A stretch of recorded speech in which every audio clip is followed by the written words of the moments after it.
Bonjour à tous, merci d'être présents à ce nouveau webinaire organisé par le cabinet Voxius Avocat. Je suis Florian Carrière, associé au sein du cabinet, et j'aurai de nouveau le plaisir de co-animer cette formation avec mon associé Steven Théallier.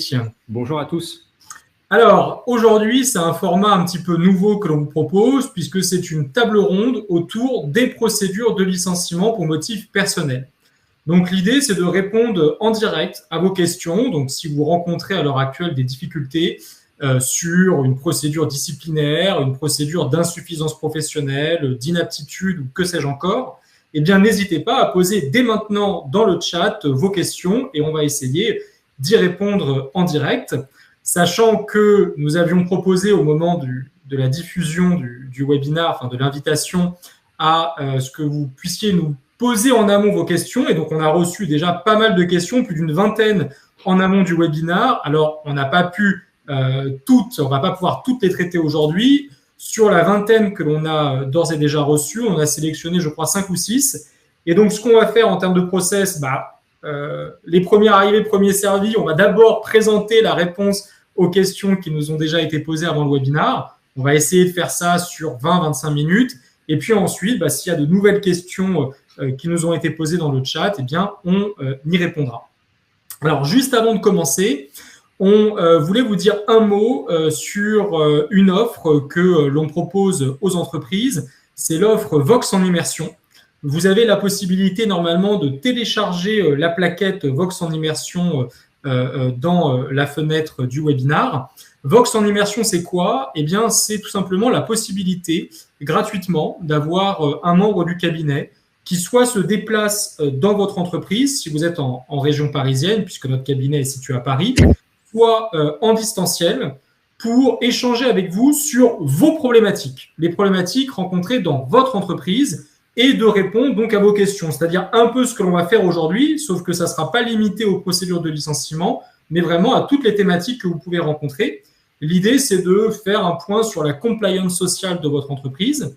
Et à l'issue de cet échange, on vous adresse un récapitulatif de la roadmap sociale que l'on a identifié avec vous pour voir ce qui pouvait être ajusté, ce qui pouvait être amélioré, par exemple dans vos contrats de travail ou dans vos accords collectifs. Donc, si vous êtes intéressé, il suffit de nous adresser un mail à contact@voxius-avocat au pluriel.com avec le nom de l'entreprise, le lieu d'intervention souhaité, et puis on vous adressera ensuite un questionnaire pour planifier cette intervention. Donc voilà, n'hésitez pas à nous adresser un mail si cela vous intéresse. Je pense qu'on peut commencer, Steven. On peut commencer. Eh bien, c'est parti. Alors, la première question que l'on a reçue il y a quelques jours, Steven, elle est pour toi. Donc, nous venons de convoquer un salarié à un entretien préalable à licenciement et celui-ci nous a informé par mail qu'il ne pourrait pas s'y rendre pour des raisons de santé. Il nous a transmis un arrêt de travail qui englobe le jour prévu de l'entretien et qui est fixé pendant ses horaires de sortie autorisés. La question qui nous a été posée, c'est devons-nous dans cette situation reprogrammer un deuxième entretien pour lui permettre de s'y présenter et quelle est de façon générale la meilleure solution à adopter? Alors effectivement, Florian, c'est une question assez fréquemment et qui suscite un dilemme, celui de savoir si on reporte ou non l'entretien préalable. Alors, le principe en la matière, c'est que l'employeur est seulement tenu de convoquer le salarié à un entretien préalable. Le fait que le salarié ne puisse pas s'y rendre pour des raisons de santé ne rend pas la procédure irrégulière en soi. Alors, il y a une réserve à ce que je viens de vous dire, c'est la loyauté, c'est-à-dire que l'employeur ne doit pas intentionnellement mettre le salarié en situation où il ne peut pas se rendre à cet entretien. C'est-à-dire, par exemple, l'employeur qui sait que ce salarié est hospitalisé ou l'employeur qui convoque le salarié en dehors des horaires de sortie autorisés lorsqu'il est en arrêt de travail, entrerait dans cette exception et pourrait conduire le juge à venir dire que la procédure n'a pas été respectée. Mais ça, c'est l'exception. Alors, une fois qu'on a dit ça, quelle est la situation la plus opportune? Tout dépend un peu le contexte. Si on est face à un salarié qui sollicite expressément un deuxième entretien parce qu'il sait qu'il va pouvoir s'y rendre. Ce n'est pas le cas de la question qui nous est posée. Mais si il sollicite un deuxième entretien, bon, un report est possible et il est souhaitable si véritablement il est fait à la demande du salarié de bonne foi. La vigilance à avoir, c'est que si vous êtes dans le cadre d'une procédure disciplinaire, il faudra être très vigilant au délai de prescription des faits fautifs de 2 mois. Votre deuxième entretien préalable devra avoir lieu dans un délai de 2 mois à compter de la première convocation que vous avez adressée au salarié. Sans quoi vous tomberiez dans la prescription des faits fautifs, en tout cas, et la procédure, en tout cas le licenciement, serait jugé sans cause sérieuse automatiquement. Donc, il faut faire très attention à cette situation. Deuxième option, et c'est plus vers celle vers laquelle on s'oriente pour la question qui nous a été posée, c'est pas de report de l'entretien préalable. Pourquoi? Parce que le salarié, on a l'information selon laquelle il peut se déplacer à cet entretien parce que cet entretien est en dehors en tout cas, dans les sorties autorisées qui sont mentionnées dans son arrêt de travail. Donc, on pourrait opter pour cette deuxième possibilité. Autre cas de figure, et c'est possible aussi, c'est de permettre, sans reporter l'entretien préalable, de permettre au salarié de connaître les motifs de son licenciement envisagé et de lui permettre d'y répondre en lui laissant un délai. Là aussi, c'est une facilité lorsque vous savez que ce salarié ne pourra pas de toute façon se déplacer, ou vous avez la crainte de devoir reporter et de bouleverser la procédure de licenciement, il y a cette possibilité qui est offerte de prévoir une réponse par écrit. Alors, attention quand même, ça veut dire que si le licenciement est un peu fragile, vous pouvez déjà avoir des contestations qui surgissent avant même finalement de prendre la décision. Vous pourrez me dire c'est la même chose lors de l'entretien préalable, mais parfois là le salarié a le temps de se préparer. Donc nous, ce qu'on préconise quand même le plus quand c'est possible, c'est de maintenir l'entretien préalable tel qu'il a été fixé initialement dès lors que le salarié peut s'y présenter, même s'il fait état de soucis de santé, parce qu'au moins vous êtes sûr de ne pas de vous mettre en difficulté par rapport à la procédure. Alors, je crois, Florian, nous avons reçu 2 autres questions qu'on a choisi de traiter ensemble. Nous avons reçu une plainte d'un salarié qui dit être harcelé par son manager.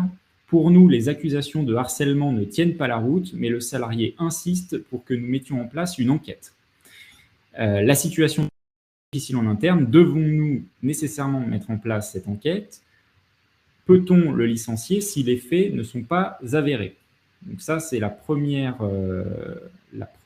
question. La seconde, un de nos salariés a été accusé de harcèlement en mai 2022 pour des propos déplacés et des gestes à connotation sexuelle sur une employée. Nous avons entendu les salariés en présence de notre élu du CSE durant la semaine de juin. Début décembre, une procédure de licenciement pour harcèlement a été engagée à l'encontre de ce salarié. Le salarié qui a été licencié en septembre vient de nous attaquer au prud'homme. Son avocat écrit dans la requête que les faits sont prescrits. Qu'en pensez-vous? Alors, pour répondre à ces 2 questions, déjà, premier point, que fait-on lorsque l'on reçoit des accusations de harcèlement moral? Harcèlement moral d'ailleurs ou harcèlement sexuel. Il y a une obligation qui est de traiter ces accusations et de les traiter le plus rapidement possible. La Cour de cassation considère de jurisprudence constante que le simple fait pour l'employeur de ne pas avoir réagi en temps et en heure à des accusations de harcèlement expose l'entreprise au paiement de dommages et intérêts au profit du salarié. Et ce, il faut bien préciser, même si les faits de harcèlement n'étaient pas avérés. Donc un salarié qui prétend avoir été harcelé, si au final il n'a pas été harcelé, c'est établi, mais que l'employeur n'avait pas réagi, eh bien ça justifie en tant que tel une condamnation. Donc la première obligation, c'est de traiter avec diligence ces accusations. Comment on les traite? Deux possibilités. Si l'alerte a été relayée par un membre du CSE, dans ce cas-là, on est dans le cadre d'une procédure que l'on connaît bien, c'est la procédure du droit d'alerte qui est prévue par le Code du travail, article L2312-5 et L2312-59. Il faut suivre tout simplement le process très précis prévu par le Code du travail. Mais si on est dans une situation où les accusations, la plainte du salarié n'a pas été relayée par le CSE, dans ce cas-là, ce qui est la situation que l'on rencontre la plus souvent, eh bien, il n'y a pas de procédure très précise prévue par le Code du travail. C'est votre obligation générale de sécurité d'instruire cette plainte. Concrètement, comment vous allez faire?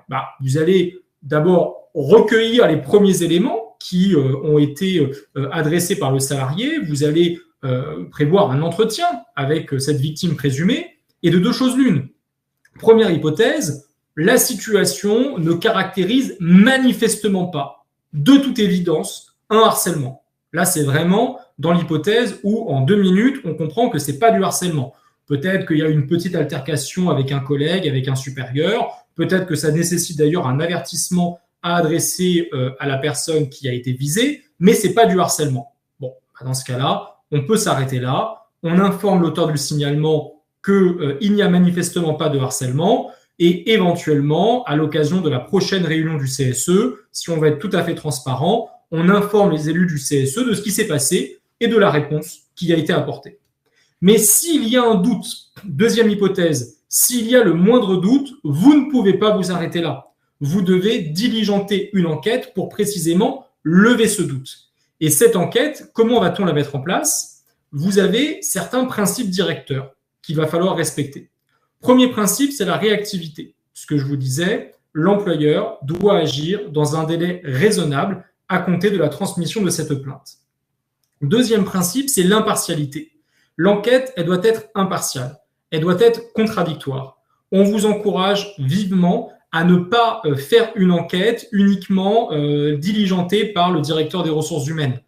Associez-y à cette commission d'enquête un membre du CSE, ou si vous n'avez pas d'élu dans votre entreprise, un salarié lambda, c'est-à-dire un salarié qui n'a pas de délégation de pouvoir, qui n'est pas un représentant de l'autorité de l'employeur. Ensuite, troisième grand principe, c'est la transparence. L'enquête doit être transparente, l'enquête doit être traçable. Ne vous limitez pas à faire des entretiens avec des salariés sans compte-rendu d'entretien. Il faut qu'il y ait un compte-rendu à l'issue de chaque entretien et ce compte-rendu, pour qu'il soit inattaquable, incontestable, eh bien, il faut le faire signer par chacun des salariés qui aura été auditionné. Et enfin, dernier principe, c'est la protection. Ce n'est pas parce que vous mettez en place une commission d'enquête et qu'on se dit tant que la commission d'enquête n'a pas rendu ses conclusions, le harcèlement est présumé ne pas avoir existé, qu'il ne faut pas essayer de protéger la victime présumée. À partir du moment où on est sur des faits graves, qu'il y a quand même quelques indices qui laissent à penser qu'effectivement il s'est passé quelque chose, vous pouvez tout à fait décider le temps de l'enquête de mettre à pied à titre conservatoire le salarié qui est visé par les accusations ou en dispense d'activité rémunérée. Ça ne veut pas dire qu'il va effectivement derrière être sanctionné, voire a fortiori licencié, mais ça veut dire tout simplement que dans l'attente, eh bien, vous avez une obligation de sécurité et que donc il faut protéger le salarié qui se dit victime d'une situation de harcèlement. Enfin, dernier point, comment bien mener une enquête? Souvent, lorsque on intervient auprès de clients pour les commissions d'enquête, la question nous est posée, on établit les documents juridiques, les questionnaires, mais concrètement, comment on fait une fois qu'on est face à face avec les salariés auditionnés? Alors, sachez d'ailleurs que vous n'êtes pas obligé de mener l'enquête en interne. vous pourriez tout à fait dire, bien, je confie à un prestataire extérieur le soin de diligenter cette enquête. Au sein du cabinet, d'ailleurs, on diligente des enquêtes. On le fait dans ce cas-là pour des clients, enfin pour des entreprises qui ne sont pas justement en amont nos clients pour des raisons évidentes de déontologie, d'impartialité et d'absence de conflit d'intérêts. Mais donc, vous pouvez demander à un cabinet d'avocats de le faire ou un cabinet de conseil qui va venir dans l'entreprise et qui va diligenter l'enquête parce que forcément, c'est des situations pour lesquelles vous n'êtes pas préparé. Mais si vous décidez de le faire en interne, quelques petits tips. Tout d'abord, essayez de choisir une salle un minimum accueillante pour essayer de favoriser le dialogue, les échanges avec le salarié. Donc, une salle un minimum aménagée. Prévoyez, si possible, des boissons ou un peu de nourriture à proposer aux salariés, parce que c'est un moment qui, forcément, va être très stressant pour les salariés qui vont être auditionnés. Rassurez-les en amont de l'entretien sur la discrétion, sur la confidentialité des échanges et sur la procédure qui va être diligentée. Démarrez, si possible, les échanges par des questions totalement anodines et sans rapport avec l'enquête, là encore pour apaiser un petit peu les choses. Demandez aux salariés, si possible, de raconter les faits dans l'ordre chronologique et laissez-le raconter les événements à son rythme. N'hésitez pas, s'il y a des points qui ne sont pas clairs, à proposer des petites reconstitutions aux salariés pour mieux appréhender les situations qui sont décrites et à reformuler les questions en reprenant les derniers mots de la réponse du salarié qui est auditionné. Si vous décidez de procéder à un enregistrement audio des échanges, ce qui peut être une très bonne chose pour avoir ensuite un compte-rendu d'entretien qui soit le plus exhaustif et précis possible, dans ce cas-là, il faut impérativement l'accord préalable et écrit du salarié auditionné. N'hésitez pas à revenir sur les déclarations précédentes du salarié en demandant des précisions. C'est-à-dire, une fois que vous l'avez laissé s'exprimer à son rythme, eh bien, de lui dire il y a quelque chose que je n'ai pas très bien compris. Est-ce que vous pourriez me réexpliquer ceci ou cela? De sorte qu'à la fin de l'entretien, il n'y ait plus de doute possible dans votre esprit sur le témoignage qui aura été donné par le salarié. Et puis, proposez toujours aux salariés auditionnés la possibilité de transmettre à la commission d'enquête, après l'entretien, des éléments supplémentaires. S'il pense pendant l'entretien, il vous dit j'ai reçu tel SMS, j'ai tel échange WhatsApp, j'ai tel mail qui pourrait prouver telle ou telle chose, eh bien, il faut qu'il puisse vous les adresser. Et dans ce cas-là, prévoyez un délai, parce qu'il ne faut pas non plus que la commission d'enquête s'éternise. Voilà quelques éléments à avoir en tête. Et puis enfin, pour répondre à la deuxième question sur la prescription, on vous a fait une petite frise chronologique avec les rappels des délais de prescription. En la matière, à partir du moment où l'employeur a une connaissance précise des faits fautifs, c'est-à-dire si on a mis en place une commission d'enquête, ça va être concrètement à la fin de la commission, au moment de la restitution des conclusions de la commission d'enquête, il y a un délai de 2 mois qui court pour engager une procédure de licenciement. Et donc, si, comme je le crains, même si on n'avait pas les dates précises dans le mail qui nous a été envoyé, mais au vu des mois, manifestement, la procédure de licenciement, elle a été engagée après les vacances estivales de l'été dernier et après l'expiration du délai de 2 mois. La conséquence, c'est quoi? C'est que même si le harcèlement est avéré, eh bien, en réalité, dès lors que vous avez licencié le salarié en dehors de votre délai de 2 mois de prescription, eh bien, le licenciement risque effectivement de tomber. C'est la raison pour laquelle il faut agir de façon extrêmement diligente et se conserver un mode de preuve de la date précise à laquelle vous avez eu connaissance des faits fautifs qui ont justifié derrière l'engagement d'une procédure de licenciement. Voilà ce qu'on pouvait vous dire sur cette double question sur le harcèlement.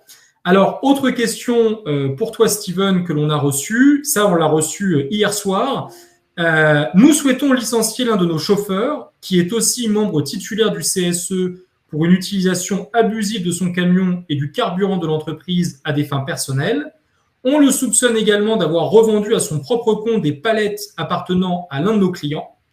Question, est-ce que l'on doit engager une procédure pénale en déposant une plainte avant de lancer la procédure de licenciement? Et si on fait ça, comment vont s'articuler les deux procédures?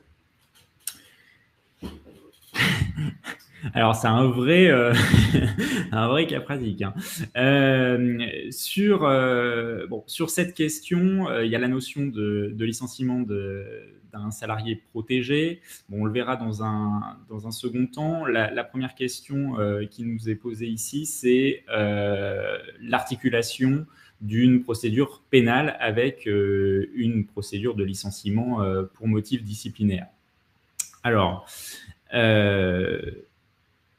évidemment, un employeur peut, en parallèle de licencier un salarié pour une faute qui a une qualification pénale, donc qui peut constituer une infraction pénale, peut lancer en parallèle une procédure pénale, mettre en œuvre l'action publique. Et il est évident aussi que la décision du juge pénal, ou l'issue de cette procédure pénale, aura une influence, dans la plupart des cas, aura une influence sur le bien fondé du licenciement. Ça sera d'autant plus le cas si le licenciement est fondé sur les mêmes faits que ceux qui seront étudiés par le juge pénal. Donc la question, effectivement, c'est de savoir s'il est opportun uniquement de se limiter à la procédure disciplinaire par rapport à la faute qui a été commise, par rapport à la violation du règlement intérieur, etc.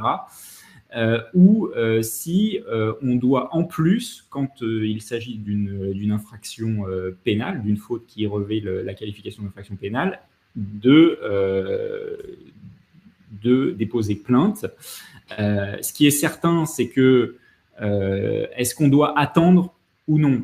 Ça, cette question, on peut y répondre très rapidement, puisque la procédure pénale va être très très longue. Donc, si vous attendez l'issue d'une procédure pénale qui peut prendre 2, 3 ans, voire 5 ans pour avoir une décision définitive, ça va être très long. Qu'est-ce que vous faites de votre salarié pendant ce temps-là? Bon, il est mis à pied à titre conservatoire ou pas, enfin, ça va être très compliqué. Donc, en pratique, les employeurs, s'ils déclenchent l'action pénale, ils le font simultanément ou à des temps très proches par rapport à la procédure de licenciement.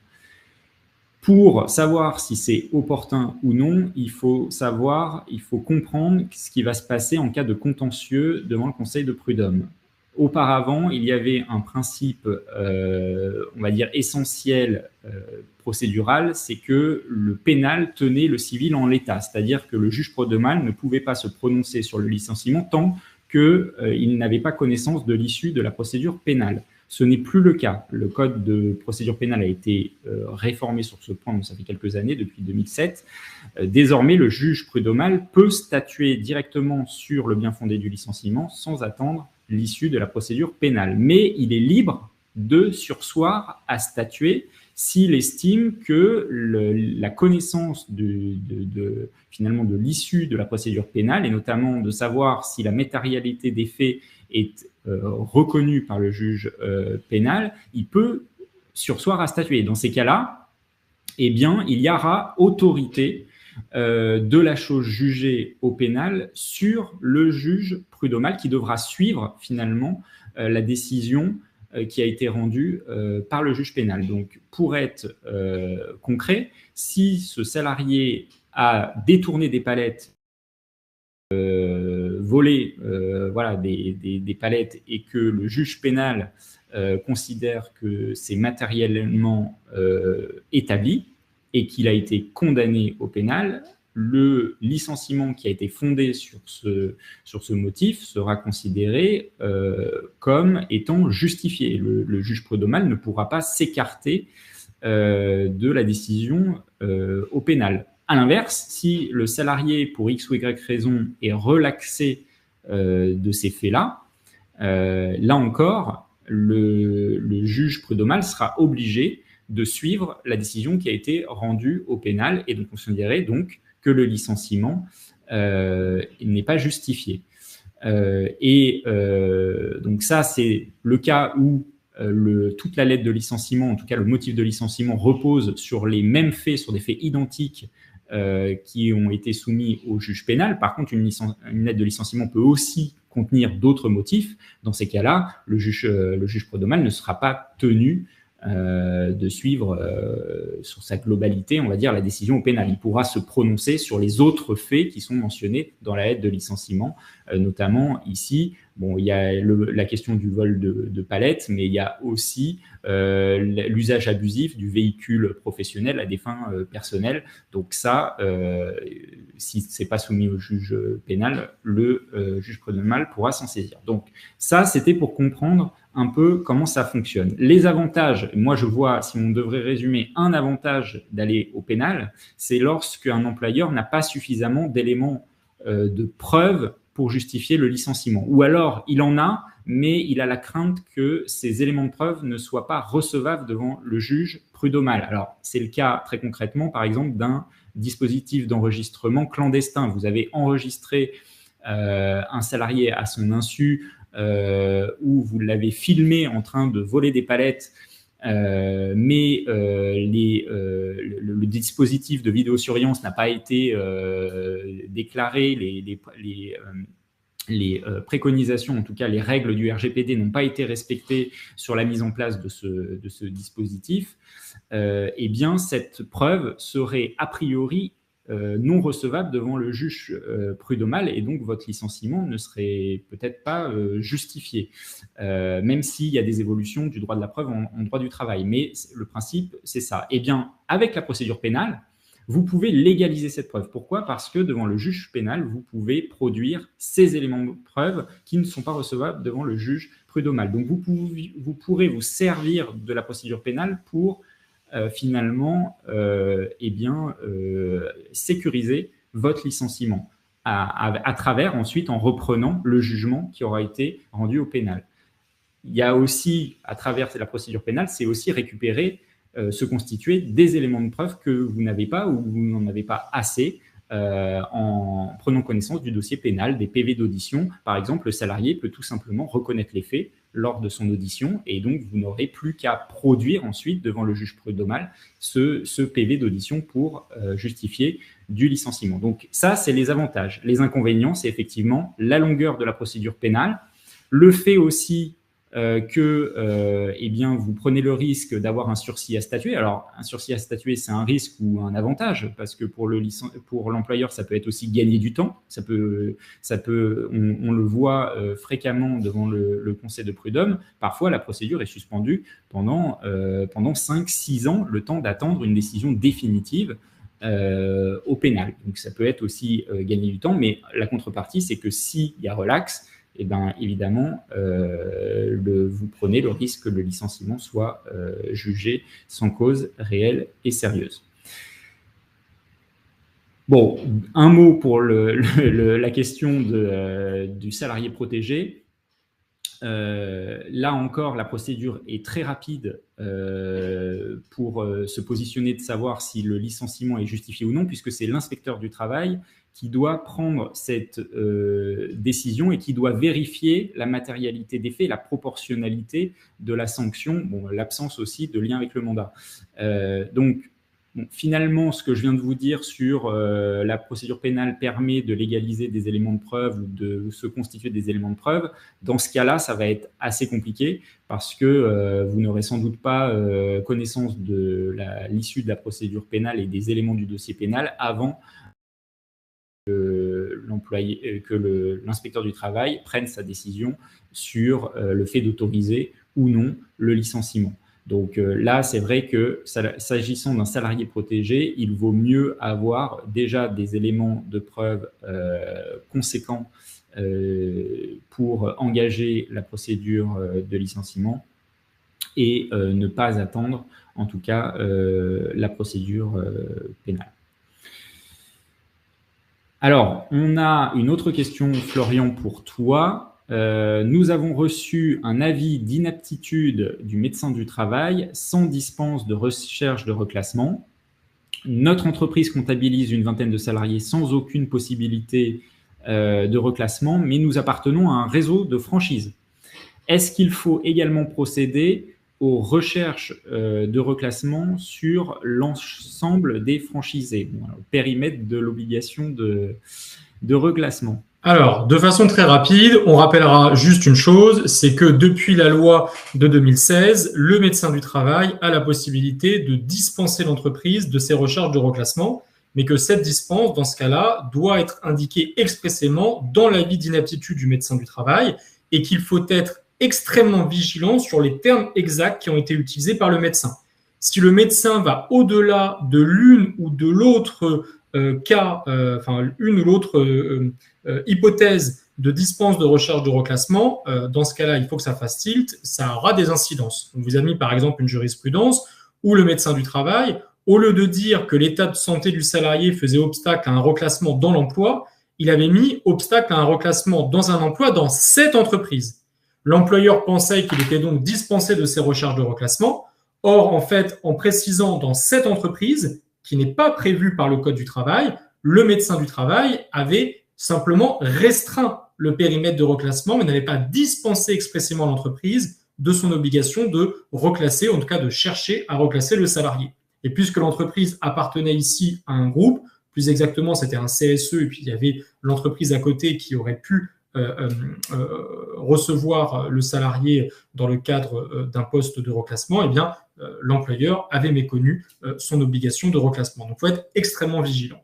Ensuite, sur le périmètre exact, quand on est sur un réseau de franchise, on n'est pas concerné par les recherches de reclassement. Bon, là, c'est très clair. Vous avez ici une slide où on vous dit, voilà, le périmètre de l'obligation de reclassement, c'est soit l'entreprise, soit les entreprises du groupe situées sur le territoire national si on est en présence d'un groupe de sociétés.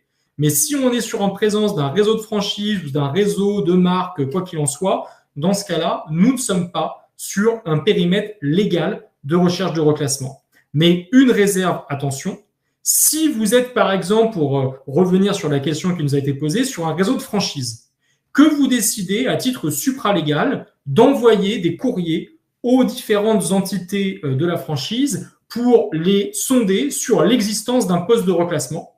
Dans ce cas-là, vous êtes obligé d'aller au bout de la logique. Si vous envoyez ces courriers et que, au bout de quelques jours, alors que vous n'avez pas reçu les réponses de tout le monde, vous enclenchez la procédure de licenciement, eh bien, dans ce cas-là, vous risquez un retour de boomerang, c'est-à-dire que le salarié pourrait tout à fait dire, certes, vous n'aviez pas l'obligation de le faire, mais puisque vous l'avez fait, vous deviez aller au bout du processus de façon loyale. Ce n'est pas ce que vous avez fait puisque vous m'avez licencié avant de recevoir l'ensemble des réponses des sociétés du réseau. Et donc, le licenciement doit être requalifié comme étant dépourvu de cause réelle et sérieuse. Donc, faites très attention. Si vous voulez aller au-delà de la loi pour favoriser le reclassement du salarié, c'est une très bonne chose. Mais dans ce cas-là, il ne faut pas se prendre les pieds dans le tapis parce que ça aura des conséquences sur le bien fondé du licenciement. Alors enfin, dernière question qui nous avait été posée en amont et ensuite on répondra à celles qui ont été évoquées dans le chat. C'est une question qu'on a tenu à mentionner parce qu'elle a été posée à plusieurs reprises par certains de nos clients aussi. C'est la question du bilan de compétences. Si un médecin du travail déclare un salarié inapte à son poste de travail et préconise la réalisation d'un bilan de compétences, est-ce que l'employeur a l'obligation de financer ce bilan de compétences qui a été demandé par le médecin du travail?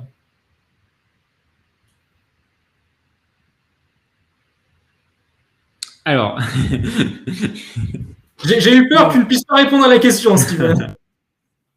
Alors, effectivement, bon, le bilan de compétences, il permet d'apprécier les compétences professionnelles et personnelles et les aptitudes, comme vous savez, du salarié en motivation d'un projet d'évolution ou de reconversion professionnelle. Il peut être financé via le CPF ou soit en dehors du temps de travail, soit pendant le temps de travail. Il peut être aussi proposé par l'entreprise dans le cadre de son plan de développement des compétences. Il est alors financé sur le budget de formation de l'entreprise. Alors, pour répondre à la question qui est posée qui est de savoir si l'employeur doit automatiquement mettre en œuvre ce bilan de compétences. La réponse est non. Il n'y a pas d'obligation légale d'effectuer ce bilan. Alors après, s'il est mentionné par le médecin du travail, évidemment que l'employeur qui saura aller jusqu'au bout des préconisations et de ce qui est mentionné dans l'avis défendra mieux ensuite ses recherches de reclassement, ou en tout cas défendra mieux son licenciement que celui qui ne l'a pas fait, mais il n'y a pas d'obligation, en tout cas il n'y a pas de risque particulier par rapport à ça. Alors, Steven, on a pas mal de questions sur la procédure d'abandon de poste, la procédure de démission présumée. Alors, oui. Ce que je te propose, c'est qu'on commence par ça, sachant que on a évoqué la question de cette nouvelle procédure de démission présumée dans le cadre d'un précédent webinar. Et donc, sur notre chaîne Webikeo, vous avez accès à tous les replays, donc vous pourrez y avoir accès. Alors, même si c'est du temps réel, hein. C'est en temps réel. En temps réel, ça évolue beaucoup et c'est pas sûr et certain que dans 6 mois, elle existe encore, cette procédure. En tout cas, moi, je m'en méfie comme de la peste. On nous demande, alors première question, Charlotte, dans le cadre d'absence injustifiée, l'envoi d'une demande de mise en demeure, l'envoi d'une mise en demeure est-elle obligatoire? Alors oui. Obligatoire, que vous décidiez d'appliquer la procédure de démission présumée ou que vous décidiez de passer outre cette procédure, même si le ministère du Travail nous dit que maintenant, on ne pourrait plus faire de licenciement pour motif disciplinaire en cas d'abandon de poste. Et dans les 2 cas, de toute façon, il vous faut une mise en demeure. Parce que si vous ne faites pas ça, vous ne pouvez pas prouver que vous avez demandé au salarié de justifier de son absence ou de réintégrer son poste de travail. Donc oui, une mise en demeure est absolument indispensable. Et si vous partez sur la procédure de démission présumée, eh bien, en plus, cette mise en demeure doit comprendre un certain nombre d'indications, et notamment le délai qui est imparti aux salariés pour répondre. Léna nous demande, toujours sur la démission présumée, si on part sur la démission présumée au lieu d'un licenciement pour faute, et que le salarié formule des reproches envers son employeur, est-ce que ça peut être analysé en presdac et qu'est-ce qu'il convient de faire?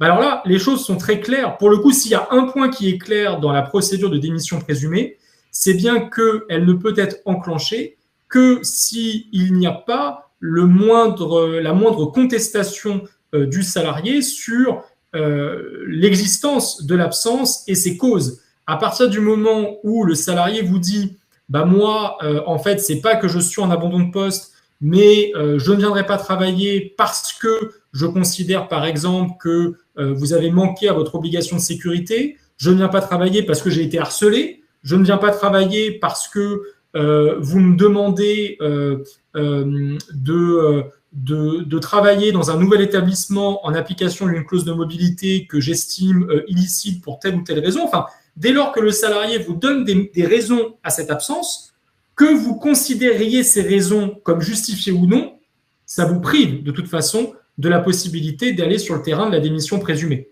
Donc, dans ce cas-là, vous pouvez agir, mais vous n'agirez que dans le cadre d'une procédure de licenciement. Est-ce qu'il y avait d'autres questions sur la démission présumée? Je crois que j'en ai vu passer une. Oui, à la fin du chat, je pense. En cas d'abandon de poste. L'employeur ne pourrait-il pas procéder à une notification RAR de démission à titre conservatoire? Non. Genre, soit vous partez sur la démission présumée, et dans ce cas-là, c'est une rupture du contrat, soit vous partez sur un licenciement, mais envoyer un courrier de démission à titre conservatoire, ça n'a pas de réalité juridique. Agnès nous demandait question bête, mais non, il n'y a aucune question bête. Est-ce que le licenciement pour faute grave est nécessairement disciplinaire? Oui. À partir du moment où on invoque une faute grave, ça veut dire qu'on est sur du terrain disciplinaire. Ce qui veut dire d'ailleurs, ça me permet de faire un petit point, on voit souvent dans des contentieux prud'homaux des confusions dans les lettres de licenciement où, par exemple, on va licencier un salarié pour insuffisance professionnelle et on va évoquer une faute du salarié. Ça risque de priver votre licenciement de cause réelle et sérieuse parce qu'à partir du moment où vous confondez motif disciplinaire et un autre motif, comme l'insuffisance professionnelle, eh bien, le risque, c'est une requalification en licenciement sans cause réelle et sérieuse. Donc, faites très attention aux termes employés dans la lettre de licenciement. C'est la raison pour laquelle on vous invite vivement pour les procédures de licenciement, soit à confier la rédaction à un cabinet d'avocats, soit au moins à en confier la relecture pour être sûr qu'il n'y a pas d'erreur commise dans la rédaction qui pourrait avoir des conséquences gravement préjudiciables à l'entreprise par la suite en cas de contentieux prud'homal. Alors, il y avait une question concernant l'inaptitude pour savoir à quelle date intervient la rupture du contrat. Est-ce que c'est au moment de l'envoi de la lettre de licenciement ou à la date de première présentation? C'est vrai que c'est une question intéressante. La date de rupture du contrat intervient bien à la date d'envoi de la lettre de licenciement. En revanche, j'allais dire s'il y a un préavis, mais non, là il n'y a pas de préavis, donc c'est la date uniquement d'envoi de la lettre qui fixe la date de rupture du contrat. Sur la date, sur la deuxième question qui concerne la procédure pénale, si le retour du pénal est qu'il est relaxé 2 ans après, le salarié peut-il attaquer l'employeur sur les 2 ans de salaire perdu et demander des dommages et intérêts? Alors, dans le cas qu'on a cité, il s'agissait d'un salarié protégé. Donc, si par exemple l'employeur a déposé une plainte pénale en même temps qu'il a sollicité l'autorisation du licenciement à l'inspecteur du travail, que cette autorisation a été donnée avant l'issue de la procédure pénale, que le salarié a été licencié et que ce salarié a contesté devant les juridictions administratives l'autorisation de licencier de l'inspecteur du travail et que la procédure est toujours en cours 2 ans après, ce qui sera sûrement le cas parce que souvent il y a un recours hiérarchique devant le ministre du Travail, puis un recours devant le tribunal administratif, puis devant la cour d'appel administratif, puis devant le Conseil d'État. Si effectivement, entre-temps, vous avez une décision du juge pénal qui relaxe le salarié pour les faits pour lesquels ce salarié a été licencié, la décision du juge pénal s'imposera au juge administratif et effectivement, il y aura invalidation du licenciement et la conséquence pour les salariés protégés, c'est que s'il demande sa réintégration dans l'entreprise et il peut en faire la demande, eh bien, il pourra prétendre à tous les salaires dont il aurait dû bénéficier le temps de son éviction. En principe, il convient de déduire dans ces cas-là des revenus de remplacement qu'il a eu le chômage ou des revenus qu'il a eu d'un autre employeur pendant la période pendant laquelle il a été évincé. Mais ça peut représenter des sommes colossales. Voilà. Alors, il y avait aussi 2 questions sur les conséquences d'une mise à pied à titre conservatoire en cas d'enquête pour harcèlement moral. Alors, je vais préciser une chose, la mise à pied à titre conservatoire, bien entendu, ne doit être utilisée dans le cadre d'une procédure d'enquête que si il y a des éléments qui sont graves. C'est-à-dire que vous n'avez pas encore pris la décision, par exemple, de procéder au licenciement parce que vous estimez qu'il est nécessaire d'avoir une commission d'enquête, mais que quand même, il y a des éléments qui laissent présumer qu'il faut protéger la santé et la sécurité du salarié qui estime être victime de harcèlement. Dans ce cas-là, pourquoi pas une mise à pied à titre conservatoire, mais bien entendu que ça ne doit pas être un réflexe systématique et il va falloir apprécier au cas par cas si oui ou non il est nécessaire de procéder à une mise à pied à titre conservatoire. Ça, c'est la première précision.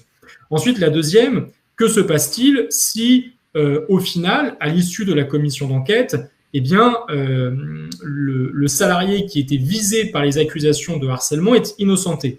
Dans ce cas-là, première conséquence, c'est que vous allez devoir lui payer la période de mise à pied à titre conservatoire, puisque pour que la mise à pied à titre conservatoire justifie qu'il n'y ait pas de paiement des salaires du collaborateur, il faut forcément que derrière, on ait une procédure de licenciement pour faute grave qui soit engagée. Donc, vous allez devoir rétroactivement payer les salaires aux collaborateurs. Est-ce qu'il pourrait, comme nous demande Isabelle, réclamer des dommages et intérêts pour avoir mis à mal son intégrité? Pas nécessairement. Tout dépendra, là encore, des conditions exactes dans lesquelles la procédure a été menée.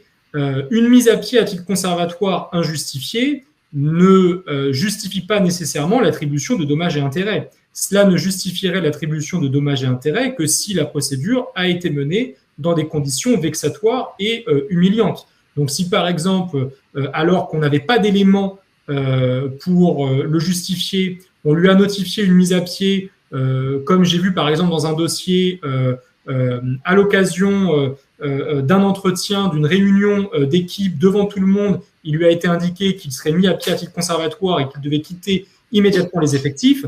Dans ce cas-là, effectivement, là, il y a des circonstances vexatoires à tout le moins, et donc on pourrait imaginer qu'il saisisse le Conseil de prud'homme pour demander des dommages et intérêts. Mais ça va dépendre de la situation exacte dans laquelle les faits se sont produits.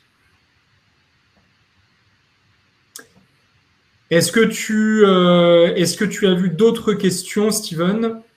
Je crois qu'il y en a d'autres. J'ai un licenciement en cours. Toutefois, mon collaborateur devrait faire une visite médicale de suivi durant son préavis et 1 semaine avant sa sortie des effectifs. Faut-il vraiment qu'il effectue cette visite? Alors, ça dépend de quel type de visite médicale il s'agit. Là, je comprends qu'on n'est pas sur une visite médicale de reprise.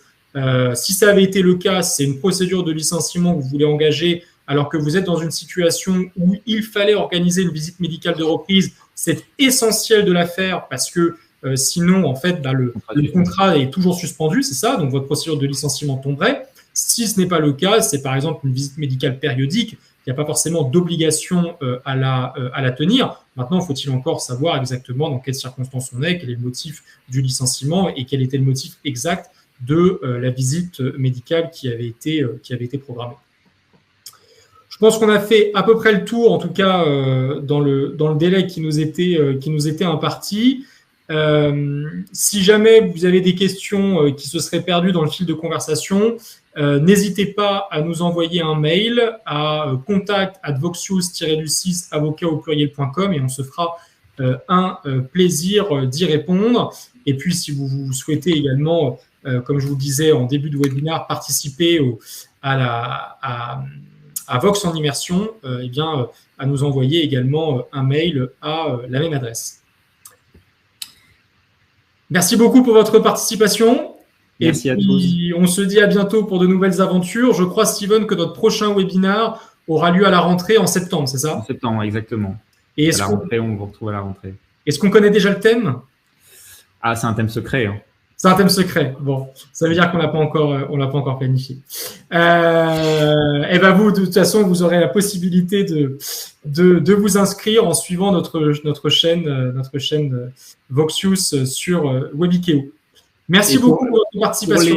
Pour le support de formation, si vous le voulez, vous pouvez nous adresser également un mail. On vous l'adressera, on vous l'enverra. Excellente journée. À très bientôt.